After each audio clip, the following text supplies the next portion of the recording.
What's up, guys? Kunal here, Bulls on Wall Street.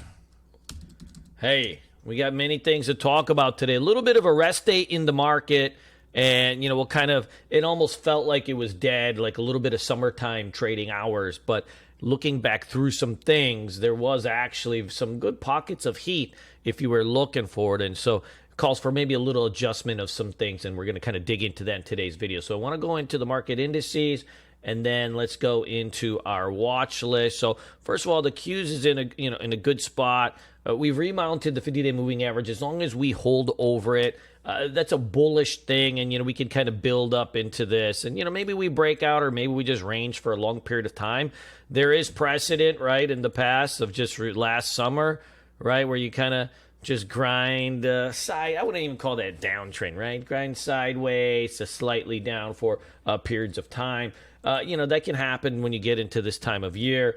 But overall, it looks great. Now, the trading action in large caps was really muted today, due to probably the ARM earnings and kind of NVIDIA and everything else being flat. And that's okay. There's not much to it because, after the jobs report came out this morning, the IWM did pick up a nice, right? It picked up a nice burst here, and that's picking up some steam. And you saw a little bit of transfer and rotation into some of these IW names. And so, there was some speculation going on. And so that's something that now we've got to kind of be prepared for tomorrow as we go into Friday. Because, if you see here, right, the large caps were basically kind of just, I wouldn't say unplayable, but they weren't really that juicy, right? Like, they were kind of stuck in range, and there wasn't that much, right? Range, and that was kind of,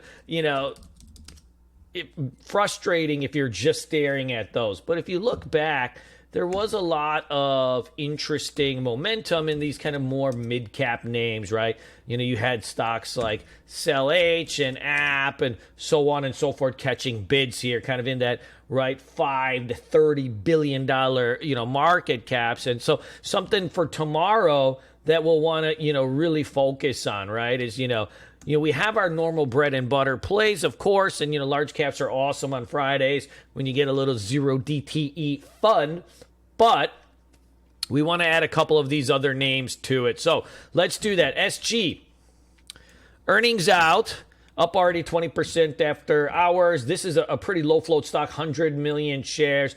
You've got a big breakout, and it's clearing out multiple years worth of range here. I think this is going to be a top watch for tomorrow. We've got NTRA also, right, making a decent sized breakout here over 100 into the after hours. This is also, right, an earnings breakout that is clearing out some ranges. Now, this one I'm a little bit more dubious on because it did gap up a lot the last earnings, and then it kind of just grinded along. And so, if you're looking in the past, it doesn't necessarily have that kind of huge heat, but I'm going to add it for now. Apple, we had a really good trade on this in the chat room today, off the 9 EMA. I sold it a little bit early because, well, my name is Piker, but this has got awesome range. It's got decent liquidity, 15 million shares, a little bit of a spread, but nothing crazy. And I think this is good candidate tomorrow for possibly a red to green or something along that end. Double reversal on UPST that I thought was really, really interesting. So it got smoked out for a couple days on earnings. It looked like maybe this thing is just left for dead. And then we had this kind of engulfing candle that's come in and just blown the range back out. I think this is top of the list for tomorrow. That's a pretty good rebound, and you're remounting back over the 50-day moving average. I'm moving that to the top of the list, and I want to have some of these IWM type names on the watch list in case, we get into one of these kind of Friday squeezy ranges, which we've seen a lot on Fridays. And so I want to keep some of these kind of little riskier names on. Same thing. See, this Redfin got nasty today, and then, jobs report came out and all this kind of stuff, and you got a big kind of pop, and, if this thing can hold and break over 7, you got yourself a nice dude, you got yourself a little nice level over there. GME, big push into the close. You know, this is obviously a big turd, but you did have multiple kind of inside days in a row. You've taken out the range. Let's see how it marinates around here. This one was squeezed last Friday, right? So this one squeezed last Friday. Why not again, right? Why not again? So let's add that bad boy. Paz, we had this at the open today. Good looking stock. Probably a little bit more of a swing trade. You know, if it has some weakness, I might pop this off into the IRA or something like that. That's got just an awesome look to it. Oh, SoundHound had earnings out. They actually beat by 2 pennies. They also mentioned they got, a couple $100 million cash in the bank to, handle some of their burn. You never know. If GME and some of these other names start to go and this thing can break and hold over the 9 EMA, then, let's take a little gander on it. It's going to probably do 50, 100 million shares in volume tomorrow. Now, we do want to be careful. Sometimes these things rug off, right? So you want to make sure you have a setup. This morning, I thought this hood was hot. It never gave a setup because it's a reverse opening candle, and you're seeing some of that in the market right now. So just be mindful, even though this sound looks kind of juicy, it is a rundy, and, in the end, sometimes those, gaps can fade. But we saw some spec today, and, tis the season. DJT, awesome push today, 8 points. From the lows, 48 to 55, so 7 points. You got basically a flag breakout that's setting up over here. The stock stinks. There's no getting around that. But for the night, it's juicy, right? For the night, we can play this and see if we can get a little Friday squeeze. Zim, if this gaps up tomorrow, I'm looking at this for a rubber band short. You're up 1, 2, 3, 4, 5 days in a row. If you gap up, like, say, a buck or so, I think that'll probably be an exhaustion gap. The chart is awesome, but just for a flip, I think that would be a good rubber band short. Run had a complete, it popped up and then it just sat around, and then you had a nice push into the close.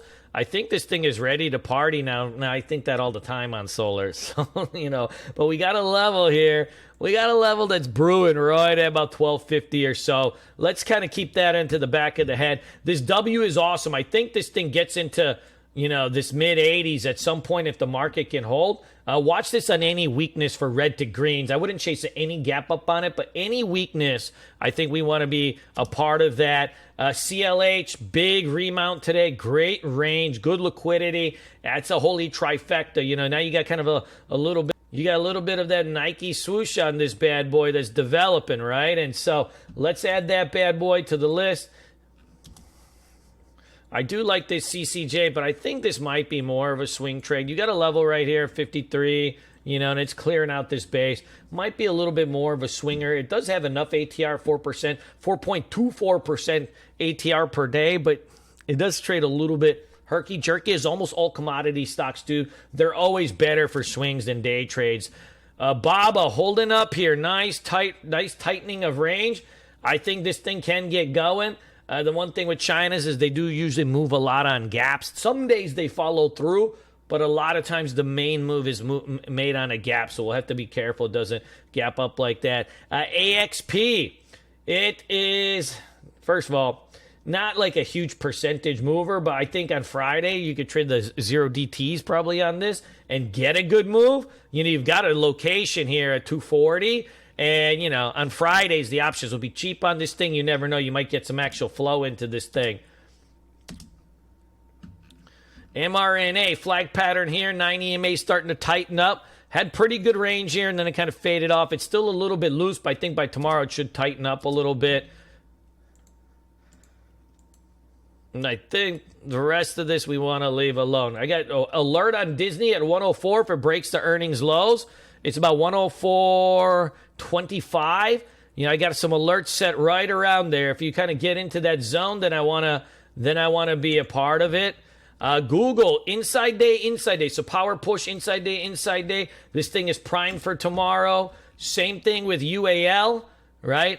After this kind of nice push there, it was up about 5% here. 1, 2, 3 inside days. That one's going to be ready to party too. I think the same thing with this MU. A week open on this one, I think we try to red to green this. Let me get a gap down of 1-2 points on this.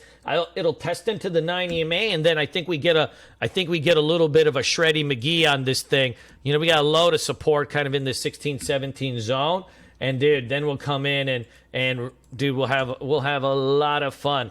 You know, Tat Celebrity's been asked about this, but I don't like the location of this. Like, it's been weak, but it's also got a lot of layers of support. So I think that's probably a leave alone. Good. Now, going back to this, remember, there's a couple things. Remember, the IWM is pushing, right? Watch the TLT. The TLT also had a decent day today, and it's been kind of rounding up for a few days too. So we do have some speculation coming into the market. Today's jobs report kind of came out a little bit funky, so that also put a boost into these small caps. Let's see what happens tomorrow, and then we're going to be ready to shred. I love you guys. Peace.